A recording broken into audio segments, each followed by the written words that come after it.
कृषी संजीवन सप्ताह या कार्यक्रमांतर्गत आपण सर्वजण या ठिकाणी जमलेलो आहोत। महाराष्ट्र शासनाच्या कृषी विभागामार्फत दिनांक 25 जून ते 1 जुलै हा सप्ताह कृषी संजीवन सप्ताह म्हणून साजरा केला जातो। कृषी संजीवन सप्ताह या कार्यक्रमांतर्गत आपण सर्वजण या ठिकाणी जमलेलो आहोत। महाराष्ट्र शासनाच्या कृषी विभागामार्फत दिनांक 25 जून ते 1 जुलै हा सप्ताह कृषी संजीवनी सप्ताह म्हणून साजरा केला जातो। आपल्याला ज्या शेतीमध्ये लागणारं संकरित सुधारायचे बी बियाणे आहे, यासाठी जी संशोधन केंद्र आहे त्यांची सुद्धा सुरुवात मंजुरी घ्यायच्या कालावधीमध्ये मिळालेली आहे। त्यानंतर तुम्हाला सांगायचं म्हणलं तर आपल्याकडं जी ढोल क्रांती झाली, आपल्याकडे ज्या गायी वगैरे आहेत जवळजवळ 1 ते 3 लिटर 3 लिटर दूध देतात, म्हशी सुद्धा जास्तीत जास्त 3 ते 4 लिटर दूध देतात त्यावेळी। तर आपल्या महाराष्ट्रातील जो ढोल क्रांती व्हायची असेल तर त्यासाठी आवश्यक असणाऱ्या जास्त जातीच्या जास्त उत्पन्न देणाऱ्या जास्त लिटर देणाऱ्या दुधाची पैदास जनावरांची केली पाहिजे आणि अशा जनावरांची माहिती घेण्यासाठी ते स्वतः आणि त्यांची कृषी खात्यातील मीटिंग परदेशात जाऊन आपल्याकडं ज्या 30 ते 40 लिटर दूध दर दिवशी देतात अशा जनावरांची पैदास करण्याची संपूर्ण तंत्रज्ञान त्यांनी विकसित केलं मिळालेले आहे। त्यानंतर तुम्हाला सांगायचं म्हणलं तर आपल्याकडं जी ढोल क्रांती झाली, आपल्याकडे ज्या गायी वगैरे आहेत जवळजवळ 1 ते 3 लिटर 3 लिटर दूध देतात, म्हशी सुद्धा जास्तीत जास्त 3 ते 4 लिटर दूध देतात त्यावेळी। तर आपल्या महाराष्ट्रातील जो ढोल क्रांती व्हायची असेल तर त्यासाठी आवश्यक असणाऱ्या जास्त जातीच्या जास्त उत्पन्न देणाऱ्या जास्त लिटर देणाऱ्या दुधाची पैदास जनावरांची केली पाहिजे आणि अशा जनावरांची माहिती घेण्यासाठी ते स्वतः आणि त्यांची कृषी खात्यातील मीटिंग परदेशात जाऊन आपल्याकडं ज्या 30 ते 40 लिटर दूध दर दिवशी देतात अशा जनावरांची पैदास करण्याची संपूर्ण तंत्रज्ञान त्यांनी विकसित केलं। आपल्याला ती नवीन पिढीला वगैरे बळी पडत नाही, त्यामुळे प्रकल्पाद्वारे म्हणजे आपण गावातल्या लोकांनी 10 हेक्टरच्या वर आर्जन केली तर प्रकल्पाद्वारे आपण बियाणे खते औषधे आपण प्रकल्पामार्फत आपण वाटतो आणि त्याच्यातून आपण ग्रामविजन सारखे प्रकल्प घेऊन क्लस्टर स्वरूपात ते बियाणे आपण त्या गटामार्फत किंवा वैयक्तिक स्तरावर शेतकऱ्यांनी 10 हेक्टरच्या वर जर अर्ज केले तर आपण बियाणे देऊ शकतो। म्हणजे या फक्त आपण सोयाबीनच देत नाही। समजा एखाद्या गटाच्या दादाने गट केलेला आहे, त्यांना समजा बेबी कॉर्नचा समजा प्रकल्प करायचा आहे, म्हणजे आता बेबी कॉर्नसाठी आपल्याला हळूहळू मागणी वाढतात। आता निलम तालुका वगैरे आम्ही तिकडे बघितला तर त्या साईडला बेबी कॉर्नसाठी वगैरे मागणी फार वाढत आहे। त्याप्रमाणे समजा तुम्ही काय वेगळा समजा घ्यायचा पडला, तुमची मागणी जर समजा भाडी विक्रीवर झाली तसं ते आपल्या शासनाला पुढे कळतं की बाबा भाडी विक्रीवर वाहतात या योजनेमध्ये आपल्याला स्वीट कॉर्नसाठी मला KD 726 साठी मला मागणी आहे, तर आम्ही ते तुम्हाला बियाणं देतो। त्या प्रकारे प्रकल्प राबवण्यासाठी आम्ही तुम्हाला निविष्ठा पुरवतो आणि त्यात जे काय उत्पन्न होणार आहे त्याची सुद्धा व्हॅल्यूचे प्रमाणे आम्ही तुम्हाला एक मार्केटिंगची स्ट्रॅटेजी पण ठरवून देतो। आपल्या कृषी विभागाची जी योजना आहे केली प्रधानमंत्री सूक्ष्म आणि उद्योजक करते, त्या योजनेचा एक उद्देश असा आहे की केंद्र शासनाची योजना आहे आणि राज्य शासनाची अशी एकत्र योजना केली आहे। याच्यामध्ये बघायचं तर सूक्ष्म आणि उद्योजक म्हणजे काय की आपले लहान सूक्ष्म जो उद्योजक आहे त्या योजनेचा एक उद्देश असा आहे की जे लहान उद्योग व्यवसाय करणाऱ्या त्या लोकांना मोठं करण्यासाठी त्यांना भविष्यात जे आपण आता स्वतःच्या उद्योग व्यवसाय चालू करणार आहे ते व्यवसाय चांगल्या प्रकारे चालू करण्यासाठी पुढे त्यांना चांगल्या प्रकारे आर्थिक स्रोत मिळण्यासाठी त्या योजनेचा चांगल्या पद्धतीनं लाभ घेऊ शकतात शेतकरी। तर ही योजना म्हणजे कशी आहे, ज्या शेतकऱ्याचे नाव सातबारा आहे परंतु शेतामध्ये काम करत असताना किंवा बाहेर मोटरसायकल अपघात किंवा इतर कारणामुळे जर अपघाती मृत्यू झाला तर त्याला शासन 2 लाख रुपये देते। तर त्याच्यामध्ये आणखी असं आहे की जर कोणी झाला मोटरसायकल अपघात झाला, पाण्यात बुडून गेला, नदीत असू दे विहिरीत असू दे किंवा अन्य काही हिंसर्ग प्राण्यापासून मृत्यू झाला किंवा एखाद्या वेळा बैलगाडी अपघात होऊ शकतो. बैलगाडीच्या अपघातासाठी सुद्धा माणसाला केंद्रामध्ये कोल्हापूरमध्ये घेऊन. तर असे काही जर घटना घडली तर प्राथमिक स्वरूपात त्या याचा पंचनामा करणे, वर्गणी कोण केली पंचनामा करणे हे प्रक्रिया मात्र कंपल्सरी करणं गरजेचं आहे. कारण असे जर काही डॉक्युमेंट नसतील तर त्या शेतकऱ्याला तो लाभ मिळू शकत नाही. प्रमुख माननीय अभिजित दादा पाटील, तसेच आत्ताच आपले माणिक तशी माणिक पाटील साहेब या ठिकाणी होते. तात्काळ जमिनीवर बोलायचं मला योग आलेला आहे आणि या समस्येवर बोलायचं म्हटलं तर तुम्हाला माहीत आहे की भारत हा कृषी प्रधान देश आहे आणि शेतकऱ्यांचा देश आहे सर्वात महत्त्वाचा. आणि खऱ्या अर्थाने अनेक उद्योगधंदे प्रक्रिया असं कोणते उद्योगधंदे त्यांना सर्वात त्याचा भाग पुरवणारा शेतकरीच आहे. जमिनीशिवाय शेती शक्य आहे का, पाण्याशिवाय शेती शक्य आहे का, याचा आपण विचार करायला पाहिजे. हे दिवसेंदिवस खराब होत आहे. ज्यावेळी पहिली हरित क्रांती झाली त्यावेळी खरंच या जमिनी अतिशय चांगल्या होत्या, म्हणजे कोणती समस्या नव्हती. पण त्यावेळी पहिली हरित क्रांती झाली आणि त्याचे कारण काय की पाण्याची सर्वात महत्त्वाची सोय करून देण्यात शेतकऱ्यांना. आणि बाकीचे इतर घटक आहे, सुधारित बी बियाणे मिळाले, खतं मिळाले आणि पाणी मिळालं. या तीन गोष्टी या पहिली हरित क्रांतीला कारणीभूत आहेत. आणि ही हरित क्रांती करत असताना सुरुवातीचा काळ हा अतिशय चांगलाही होता, कारण बागायती क्षेत्र आणि कोरडवाहू क्षेत्र यांच्यामध्ये तुलना केली तर खूप चांगलं उत्पादन याचं, दुप्पट तिप्पट उत्पादन याचं शेतीमध्ये. पण हळूहळू का अशी स्थिती झाली तर त्याच्यामागे काही नैसर्गिक गोष्टी आहेत, काही कृत्रिम पण आपल्या पण चुका आहेत. तर या जमिनीचा ज्यावेळी सुधारण्याचा विषय येतो, आरोग्याचा विषय येतो, त्यावेळी आपल्याला ही जमीन अशी का झाली, ही जमिनीमध्ये काय आहे आणि असं का झालं त्याचे थोडक्यात विचार करावा लागेल आपल्याला. ही जमीन म्हणजे काय, माती म्हणजे काय. तर या मातीमध्ये साधारणतः 45% हे बिगर सेंद्रिय पदार्थ असतात, ज्याला इनऑर्गॅनिक मॅटर म्हणतो आपण.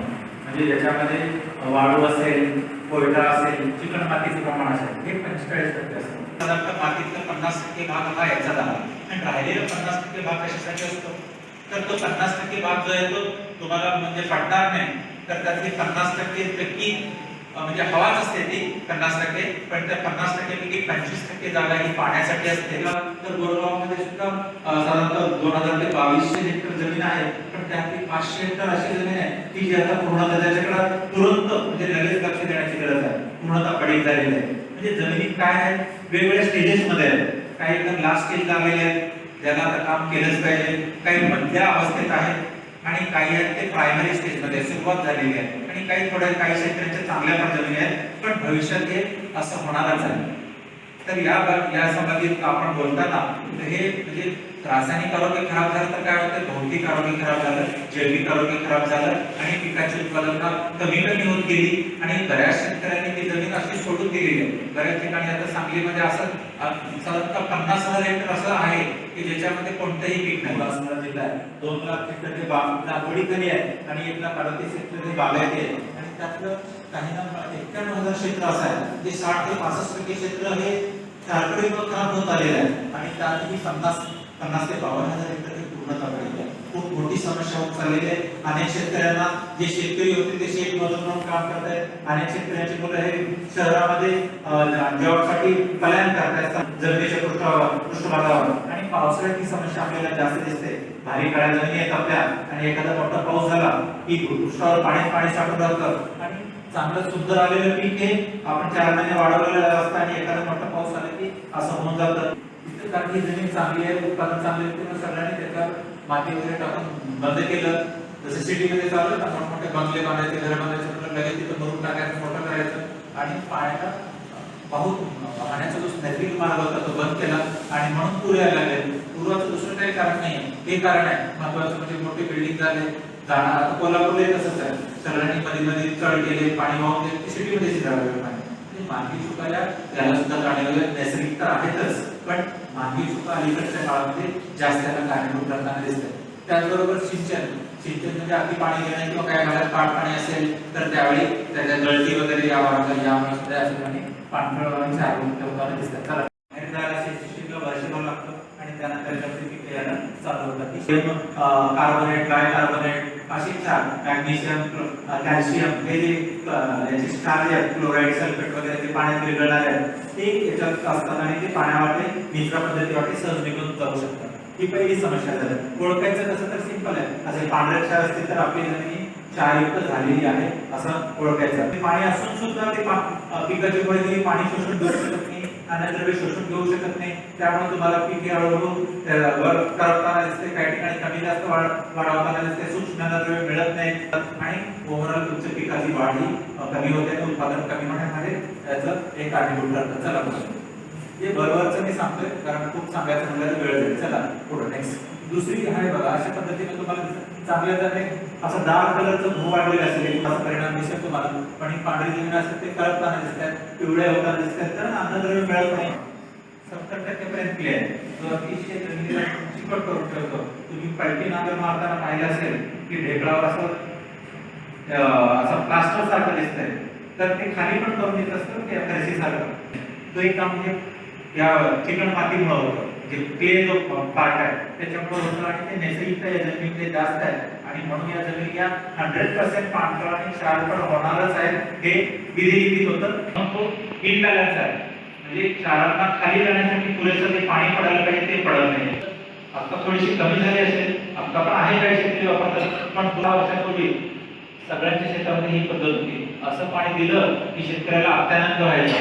आज मी भरपूर पाणी दिलेलं आहे, अति खुश व्हायचा, पण ते खरं तर खुश होण्यासारखी एक गोष्ट नव्हती.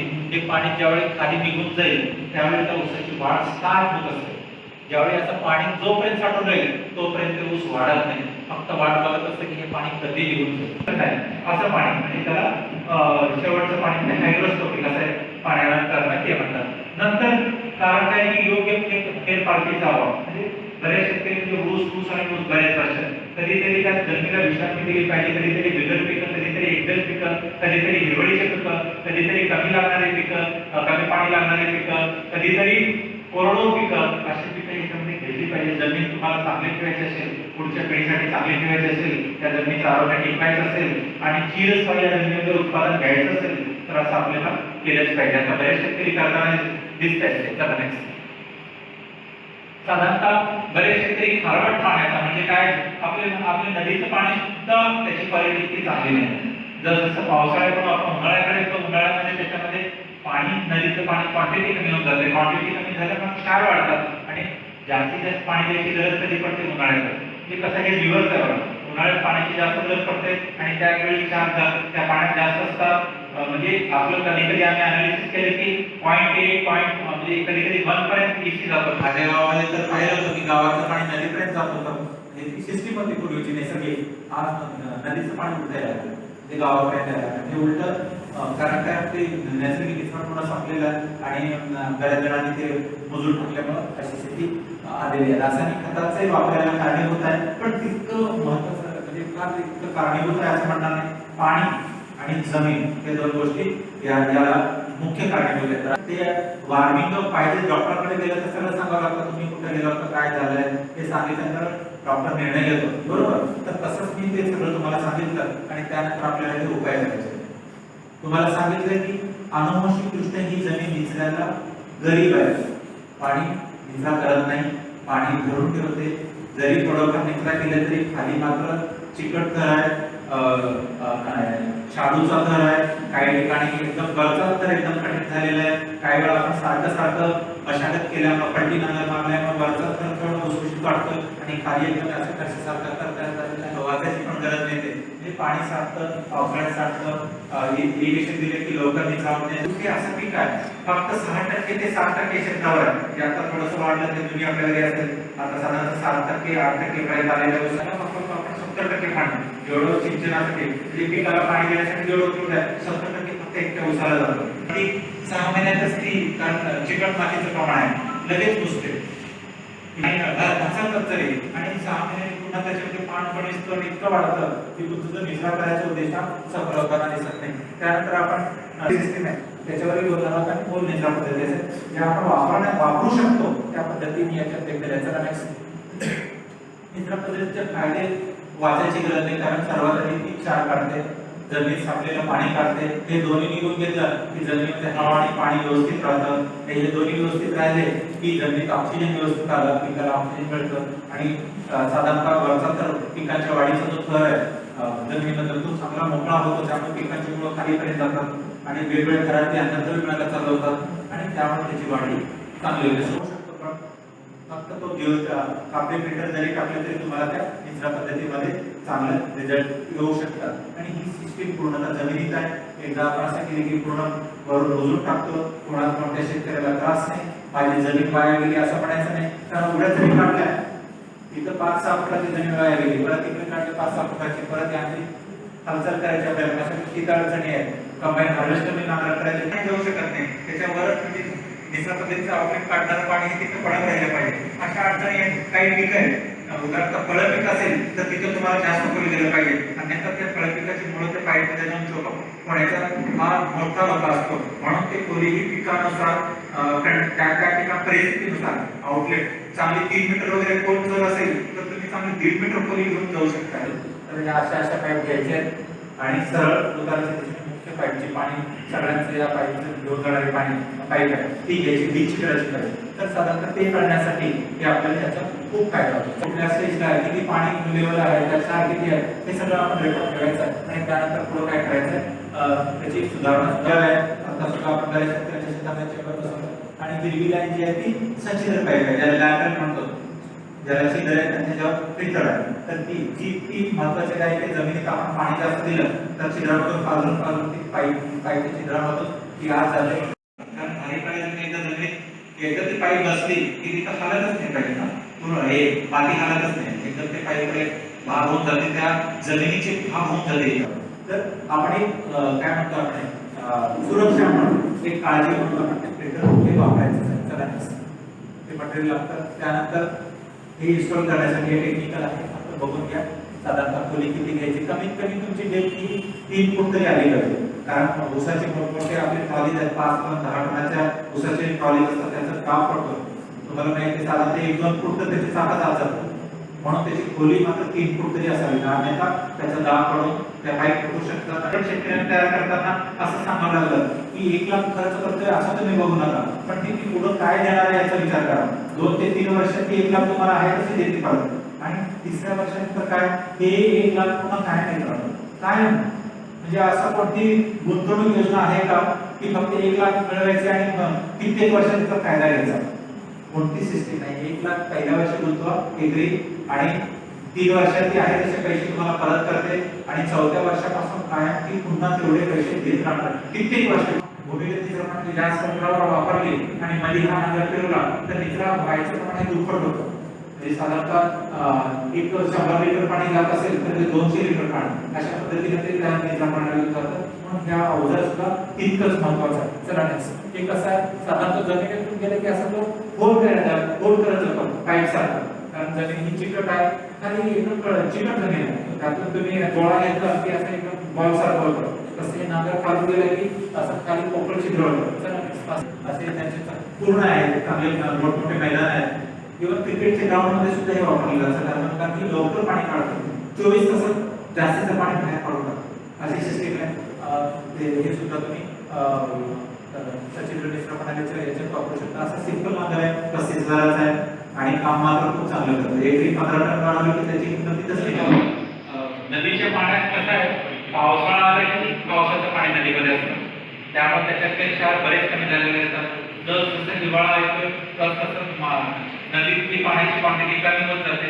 आणखी उन्हाळा आला की आणखी त्याच्यामध्ये पाणी कमी होत जातं आणि जितकं पाणी कमी तितकं त्याच्यामध्ये क्षाराचं प्रमाण वाढलेलं असतं. म्हणजे आम्ही पावसाळ्यात मोजलं तर 0.3 क्षारता होती, हिवाळ्यात मोजलं तर 0.6 क्षारता होती आणि उन्हाळ्यात मोजलं तरी 0.8 ते 1 क्षारता होती. म्हणजे असे क्षार वाढत जातात आणि आपण क्षारयुक्त पाणी उन्हाळ्यामध्ये म्हणजे त्यावेळी गरज जास्त असते, ऊन असतं, जमिनीला क्रॅक्स पडतात आणि त्यावेळी जमिनीमध्ये आणखी एक क्षार हे वाढायची शक्यता असते. म्हणून आपण हे पाणी एकतर एकासाठी वापरा. पण काय होतं की आपल्याकडे सिंचन पद्धती अशा आहेत की उपसा सिंचन योजना अधिकारी माननीय धर्माराव पाणी साहेब, त्याचे मंडळाचे अधिकारी SP आडगे साहेब, कृषी सहाय्यक कोरगाव, श्री श्रीकांत नंदे साहेब, आत्मा भागाचे तालुका सहाय्यक श्री नागेश गंगार साहेब हे व सर्व कृषी अधिकारी या आज या ठिकाणी उपस्थित आहे. त्यांनी केलेली माहिती म्हणजे आम्हा सर्व शेतकऱ्यांच्या महत्त्वाचे बरेच आशा वापरून त्यांचे आभार मानले. तसेच आपल्या सर्वांचे मान्य श्री अभिजित पाटील दादा यांनी या अधिकाऱ्यांचे आम्हा शेतकऱ्यांचे मार्ग मिळण्यासाठी सतत पाठपुरावा केला.